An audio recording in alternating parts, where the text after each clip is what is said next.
Bonjour, aujourd'hui on va parler de la ménopause qui reste cette étape incontournable dans la vie d'une femme qui survient à l'âge de 45 à 55 ans par cette tempête hormonale. Il faut dire que avant l'arrivée de la période ménopausique, il y a une période préménopausique où la femme peut avoir des cycles irréguliers, mais aussi où la femme peut avoir certains symptômes de la ménopause.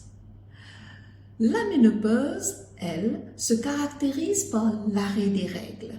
Donc, si l'arrêt des règles dure plus de 12 mois d'affilée et si on procède à un bilan sanguin hormonal où on voit que le taux d'estrogène est très bas et le taux de FSH est très élevé, là, on est assuré qu'on est bien dans la période ménopausique.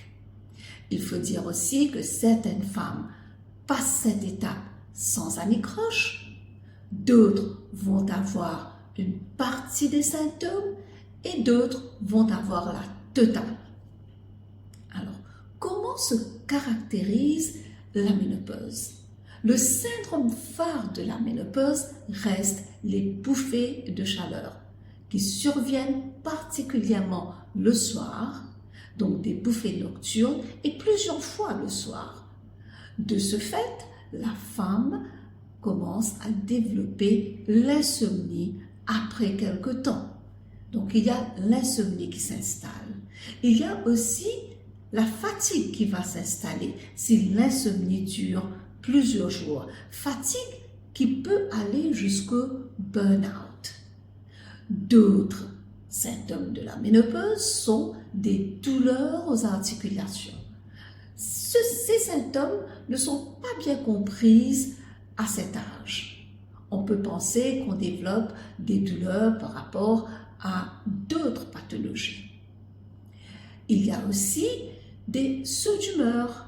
La personne peut passer de rire aux pleurs, être très irritable. Il y a aussi les pertes de mémoire. La personne peut oublier où elle a garé sa voiture sur le parking ou simplement oublier qu'est-ce qu'elle est venue faire quand elle passe d'une chambre à l'autre. Il y a aussi cette sécheresse vaginale qui s'installe et de par ce fait, il y a une baisse de libido. Donc, toutes ces pathologies, toutes ces symptomatologies sont très typiques de la ménopause. Il faut dire que la ménopause elle-même n'est pas une pathologie, mais elle peut entraîner d'autres pathologies. On a remarqué que dans cette étape ménopausique, le taux d'AVC, d'accident cardiovasculaire, est beaucoup plus élevé. Les fractures au niveau du col de fémur sont beaucoup plus élevées parce qu'il y a aussi l'apparition de l'ostéoporose et le processus accéléré de l'ostéoporose. Donc, qu'est-ce qu'on fait quand on est dans cette étape ménopausique? Tout d'abord, on va consulter le médecin, faire un bilan sanguin hormonal, voir le taux de cholestérol et le taux de FSH. La deuxième chose, c'est faire une ostéodensitométrie, voir la densité osseuse, faire un bilan pour voir où on en est au niveau cardiovasculaire, donc le cholestérol. On procède à la vérification aussi de la tension artérielle parce que pas mal de femmes dans cette période ménopausique développent aussi l'hypertension. Donc, tous ces éléments sont à considérer chez la femme ménopausée.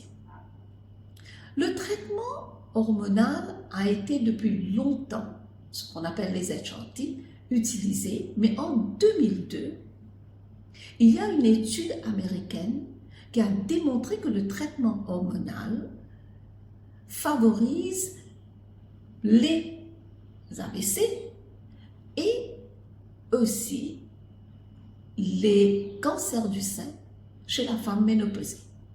Depuis, beaucoup de femmes se sont retournées vers d'autres types de traitements, de médecine douce, en l'occurrence l'hypnothérapie, le stretching, le yoga, la méditation, aussi d'autres types comme